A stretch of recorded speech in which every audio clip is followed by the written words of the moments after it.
Imagine for a moment a sum of money so vast it could rewrite your life, a payload of cash that by today's standards would be worth roughly $74 million. Now picture a narrow, twisting stretch of British railway, a black country night, and the rhythmic, iron-shod thunder of a Royal Mail train hurtling from Glasgow to London. For one ordinary commuter, that train was simply a way home. For the scores of sorting clerks inside, it was a high-pressure workplace. But for a highly organized gang of British criminals, this train was a colossal, slow-moving vault, and they were about to attempt a robbery so audacious, so theatrical, and so staggeringly successful that it would forever change the face of crime, policing, and popular culture in the United Kingdom and send ripples of fascination across the Atlantic to the United States. This isn't a Hollywood script. It's the true story of how, in the pre-dawn hours of August 8, 1963, a band of career crooks, led by men with names that would become infamous, names like Biggs, Reynolds, and Buster, executed what was, at the time, the biggest cash robbery in history. It was a crime of staggering risk, meticulous planning, shocking brutality, and a stunning, almost unbelievable escape. It was a heist that ripped through the genteel post-war fabric of Britain, exposing an underworld as slick and modern as a James Bond villain, and captivated a world just starting to embrace the age of the superstar outlaw. This is the story of the Great Train Robbery. The genesis of the heist did not lie in some smoky backroom pub, nor was it scribbled on a napkin after a boozy night. It began, as many great conspiracies do, with a quiet, cerebral man, Bruce Reynolds. To understand the audacity of the 1963 robbery, you must first understand the man who masterminded it. Bruce Reynolds was not a brute. He was, by the standards of London's underworld, an aesthete, a man who admired style, fast cars, sharp suits, and the sheer artistry of a perfectly executed crime. He saw himself as a professional, a respectable criminal, in an era where London's East End gangs were gaining notoriety for their viciousness. Reynolds wanted a crime that would allow him to retire in splendor, a crime so grand it would be a monument to his intelligence. He was an artist seeking his masterpiece. For years, Reynolds had been hunting for the ultimate target. He had connections, a vast, intricate network of informants, inside men, and petty crooks stretching across England. It was through this network that he heard the whispers of the Up Special.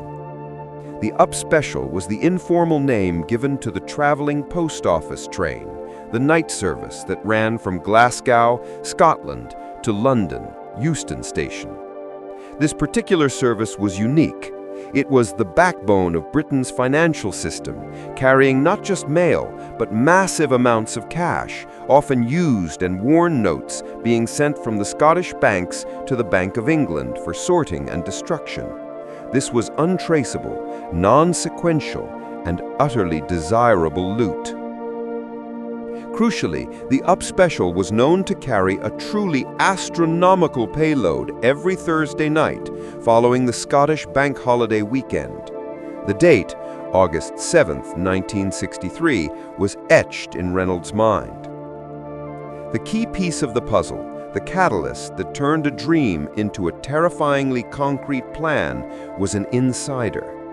His identity has always been a matter of speculation and legend, a post office worker known only by the pseudonym Ulsterman in later accounts. This man brought Reynolds the vital intelligence, the train's route, the timetable, the security arrangements, which were shockingly minimal, and most importantly, the specific carriage containing the high-value registered mail, the high-value package coach. The high-value coach was the prize. It wasn't guarded by armed men, but by civilian post office employees whose primary training was sorting mail, not repelling a violent takeover. Their security protocol was archaic. They were instructed not to resist robbers, and the police were hours away from the train's planned stopping point. Britain, in the early 1960s, was a country profoundly unprepared for organized crime of this scale. They still believed the most serious threat came from footpads and petty thieves, not multi-million-dollar conspiracies. The plan Reynolds began to sketch was simple in its objective, yet fiendishly complex in its execution. Stop the train in a remote location. Uncouple the HVP coach. Drive the train forward a short distance. Overpower the staff and access the cash. Escape to a safe house and divide the spoils. The location was pinpointed by Ulsterman, a desolate stretch of track near a bridge known as Sears Crossing in Buckinghamshire, just past Leighton Buzzard. A crucial detail was noted, a set of signals at Sears Crossing that could be manipulated. A job of this scale required more than one mastermind.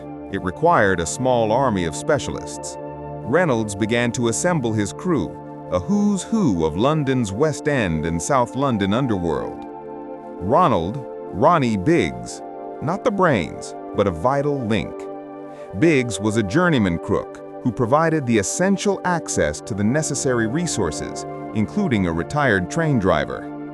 His role would be relatively minor during the heist, but his subsequent celebrity escape would make him the most recognizable face of the crime worldwide. Charlie Wilson, known as the Silent Man. He was the enforcer, the man who demanded discipline and respect. Wilson's ice-cold demeanor was necessary to keep a volatile crew in line. Roy James, a champion racing driver who had fallen into crime. His job was critical, driving the getaway cars, a Land Rover and 3 trucks, at high speed across rough terrain in the dark.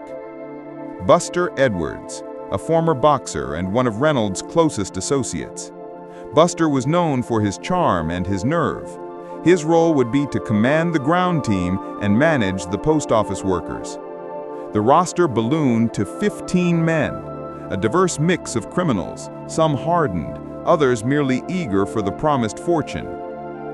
The crucial 15th man was the retired train driver, known later as Peter or Old Pete.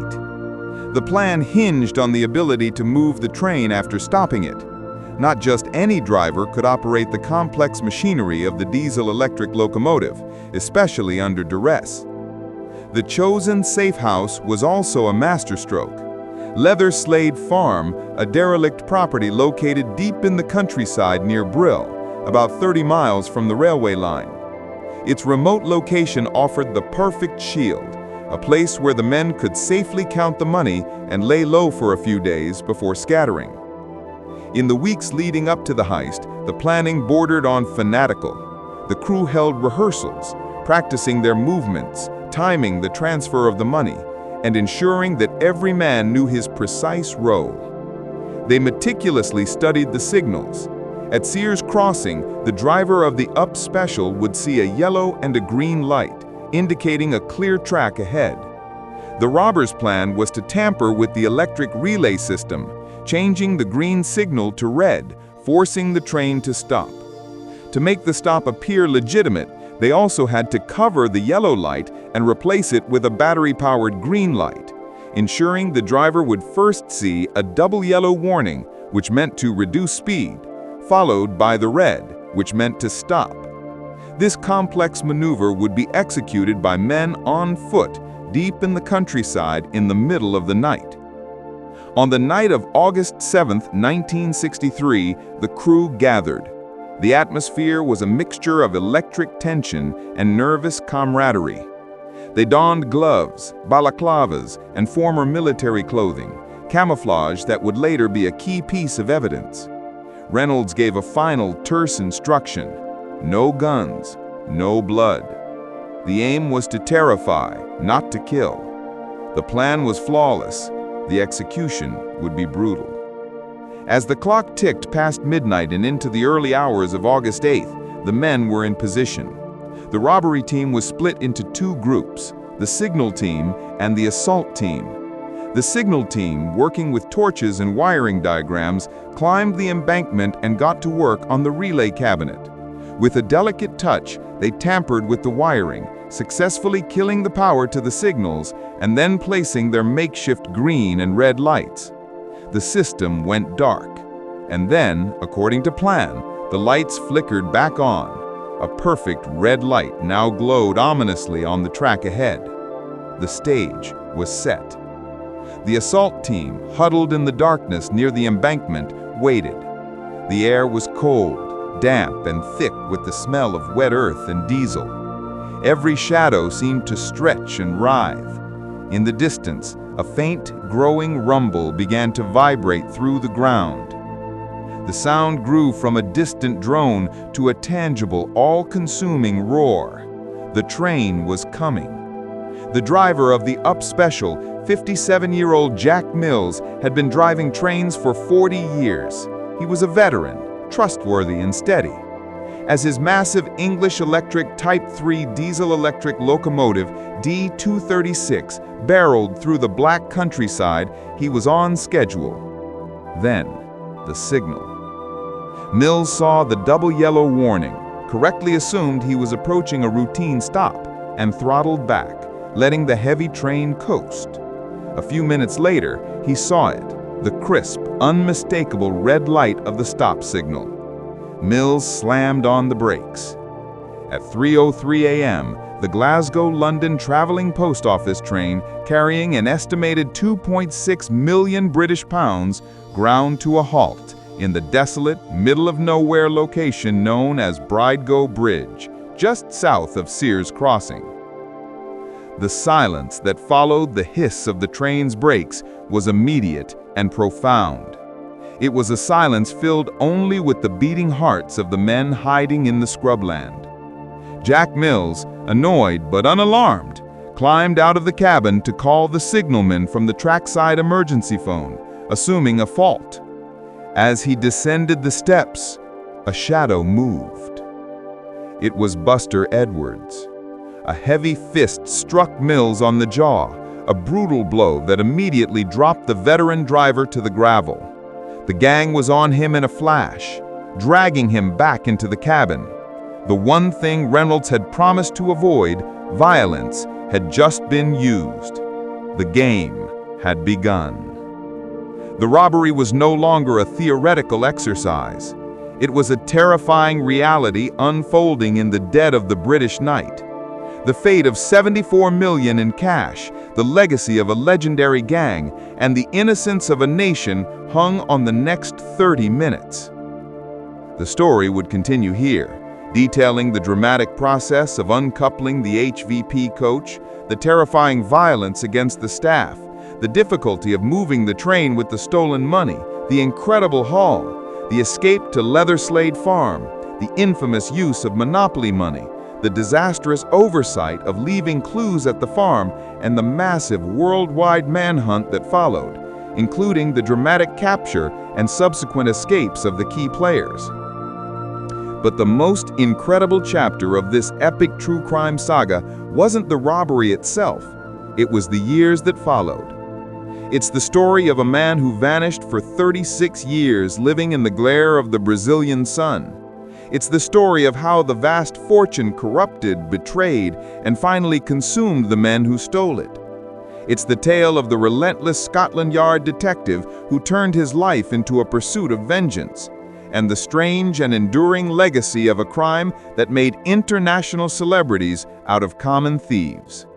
The cash was gone, the men were captured, but the legend of the Great Train Robbery, the ultimate heist, had only just begun. Turn the page and discover how $74 million in stolen banknotes created a criminal celebrity who, in the final act, decided to come home to die.